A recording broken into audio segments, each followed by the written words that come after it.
Eron AQSh ustidan g'alaba qozondi degan xabarlar so'nggi kunlarda ijtimoiy tarmoqlar va ayrim axborot manbalarida keng tarqalmoqda, ammo bu xabar qanchalik haqiqatga yaqin va uning ortida qanday siyosiy jarayonlar yotibdi degan savollar tobora ko'proq muhokama qilinmoqda. Ayrim manbalarga ko'ra, Eron hukumati o'zini AQSh ustidan siyosiy va strategik jihatdan ustun kelganini e'lon qilgan. Rasmiy bayonotlarda aytilishicha, muzokaralar jarayonida Donald Trump nomi bilan bog'liq tashabbuslar muhokama qilingan va Eron tomonidan ilgari surilgan qator shartlar qabul qilingani ta'kidlanmoqda. Xususan, Eron tomoni AQSh tomonidan tajovuz qilmaslik majburiyati olingani, Eronning strategik hududlar ustidan nazorati saqlab qolinayotgani, yadro dasturi faoliyati davom ettirilishiga ruxsat berilgani, iqtisodiy va moliyaviy sanksiyalarni bekor qilish masalasi kun tartibiga qo'yilgani hamda mintaqadagi AQSh harbiy kuchlarini qisqartirish bo'yicha kelishuvga erishilgani haqida bayonot bermoqda. Ayrim xabarlarda esa bundan ham keskinroq bandlar tilga olinib, jumladan xalqaro tashkilotlar qarorlarini qayta ko'rib chiqish yoki bekor qilish masalalari ham eslatib o'tilmoqda. Eron rasmiylari ushbu jarayonni tarixiy burilish nuqtasi sifatida baholab, bu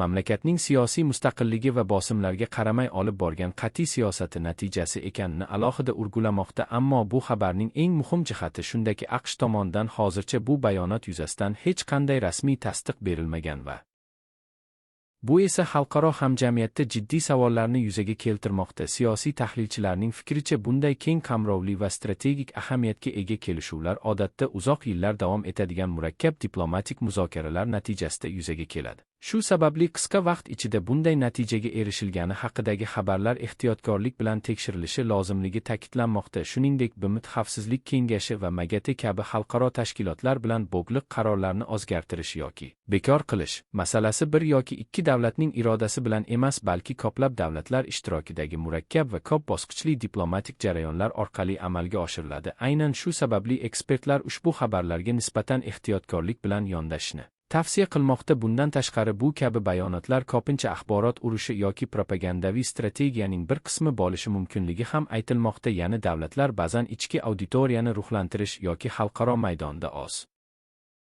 pozitsiyasini mustahkamlash maqsadida o'zini g'olib sifatida ko'rsatishga harakat qiladi. Bu esa real vaziyatdan biroz farq qilishi mumkin. Ayni paytda Yaqin Sharq mintaqasi global siyosatning eng muhim va eng murakkab hududlaridan biri hisoblanadi. Bu hududda yuz berayotgan har qanday voqea nafaqat mintaqadagi davlatlar, balki butun dunyo uchun muhim ahamiyat kasb etadi. Ayniqsa energetika resurslari, ya'ni neft va gaz yo'llari aynan shu hudud orqali o'tishi sababli bu yerda yuzaga keladigan har qanday keskinlik global iqtisodiyotga ham o'z ta'sirini o'tkazadi. Shuningdek, harbiy va siyosiy kuchlar muvozanati ham aynan shu hududda keskin shakllangan bo'lib, bu esa har qanday bayonot yoki qarorni yanada muhim va ehtiyotkorlik bilan baholashni talab qiladi. Hozirgi vaziyatda esa mustaqil va ishonchli xalqaro manbalar tomonidan ushbu xabar to'liq tasdiqlanmagan bo'lib, bu esa uning haqqoniyligi borasida shubhalarni yanada kuchaytirmoqda. Mutaxassislar esa bunday vaziyatlarda faqat rasmiy va tekshirilgan manbalarga tayanish zarurligini qayd etmoqda. Shu bilan birga, bu kabi xabarlar ijtimoiy tarmoqlarda tez tarqalib ketishi va keng jamoatchilikka ta'sir o'tkazishi ham mumkinligi sababli axborot xavfsizligi masalasi ham dolzarb bo'lib qolmoqda.